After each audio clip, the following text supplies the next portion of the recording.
What's up, it's Boy here and welcome na naman sa panibagong video. And in today's video, yes, wala ako sa aking normal setup dahil ngayon mag-unbox tayo ng computer setup mula kay Funhouse Philippines. So without further ado, let's go! Oy! May note na nakalagay. Happy 1,000 subscribers, Boy! We're so proud of you.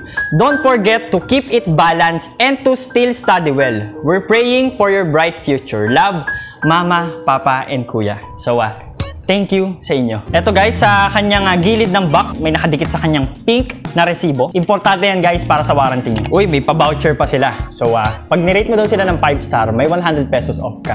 And, tingnan na natin yung nasa loob ng box. Oh, may palibre silang mousepad. Pero, hindi lang yan. Meron pa silang palibreng speaker. Pero, hindi lang yan. Meron pa silang palibreng cat cable. Pero, hindi lang yan. Meron pa silang palibreng keyboard and mouse setup. Grabe! Woo! Unahin muna natin tong i-unbox yung mga maliliit. Ito ay AOC KM100 keyboards and mouse set, guys. Again, libre lang nilang binigay ito. Wow! Oh! Mapapalitan na yung keyboard ko. So, ito ang keyboard. So, pakita lang natin. So, ito yung keyboard niya and may RGB lights na mamaya. Papakita ko sa inyo. And, syempre, yung kanyang mouse na RGB din. Kaya puti yung ganyan kasi iilaw yun mamaya, guys. Buksan naman natin yung speaker. Mahilig ako sa speaker. Here are the speakers for free, guys. For free. And syempre, yung kanyang napakalaking mousepad. Ito yung mousepad ko noon at ito na ngayon, yung ipapalit ko. Ang laki. Ang galing. Ang galing. So, meron siya ditong power cord. Di ko alam kung para sa monitor ba or para sa computer. Pero unahin na natin yung monitor dahil ito na yung nakikita ko. Woo! Oh, wow. So, ito nga pala ay ang 19 inches na monitor na kasama sa computer package natin. Siya si View Plus MD 19H. So, tignan na natin yung mismong monitor. So, meron siya dito nga kanyang power cable. May libre na rin siyang HDMI cable and VGA cable. Gutin natin yung mismong monitor. Oh! Yung stand, nahulog ko. Pero ito na ang mismong monitor. Tanggalin natin dito. Wapak. Wapak. Wapak. Ito na yung monitor. Sana nga lang hindi basag kapag binoot up natin mamaya. So, tinabi ko muna yung monitor sa Gedli kasi baka masagay ko siya. So, tingnan na natin yung mismong computer package. Ito na yung mismong computer. Let's see. Oh, mama. Alis ka na dyan. Ito ka na. So, I guess yung nakapangalan dito ito yung name ng case. I don't know if I will pronounce it right, pero nakalagay dito is si Segotep Halo 6S. I guess yun yung case name. So, tignan na natin yung mismong computer unit. Okay, here it is. Mali, dapat nakapaganto tayo. Pack! Dahin natin. Dahan-dahan. Oh my! Eto na siya. Woo! Wow! Oh! Wow, ba't nag-ground ako? Nag-ground ako. Siguro static lang yun. Yeah, sa static lang. Buti walang basag sa kanyang glass. Dahil glass to guys, mamaya papakita ko sa inyo. So, setup ko muna siya. Tapos, pakita ko sa inyo yung unang setup ko sa kanya. So yun guys, pasensya na kayo sa medyo maduming setup. Pero gusto ko lang ipakita sa inyo yung pre-setup ko sa kanya. I mean, yung primary setup ko sa kanya. So, ito na yung mismong computer unit. Ito yung ating monitor. Ito yung dalawang speakers. Ito naman yung ating keyboard at mouse. At syempre, gamit ko na rin yung palibre nilang mousepad. Actually, libre tong mga accessories na to. So, boot na natin siya for the very first time. So, buksan ko na yung AVR. What happened? What happened? Oh, you see the monitor. Okay naman yung monitor. Guys, pakita ko sa inyo. Ayan guys, okay naman siya. May nakalagay lang dito na no input signal kasi wala pa yung signal mula dito sa ating computer unit. So, buksan natin yung computer.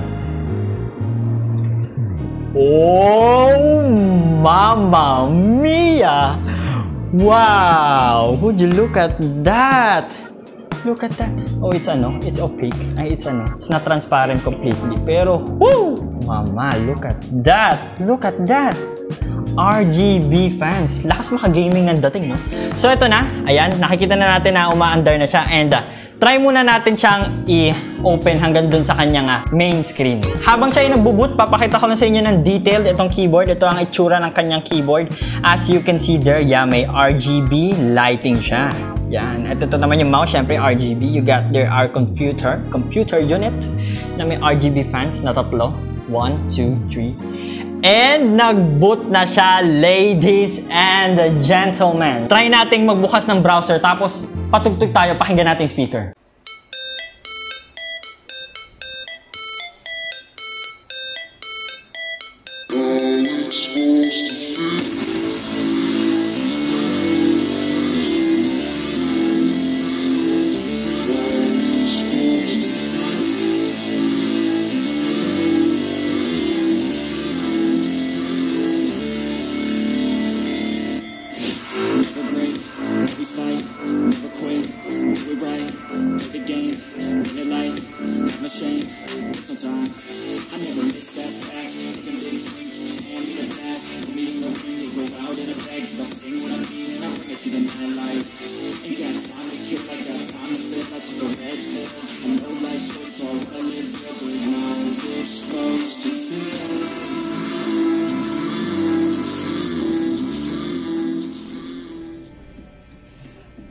Match found.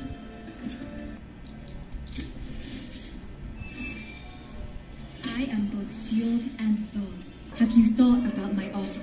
You don't have to Ever assume you can help me. Spotted B.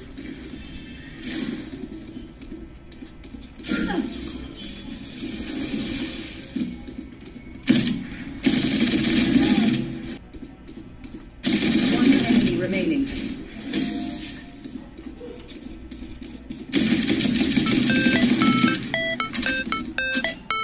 Never count out the underdog.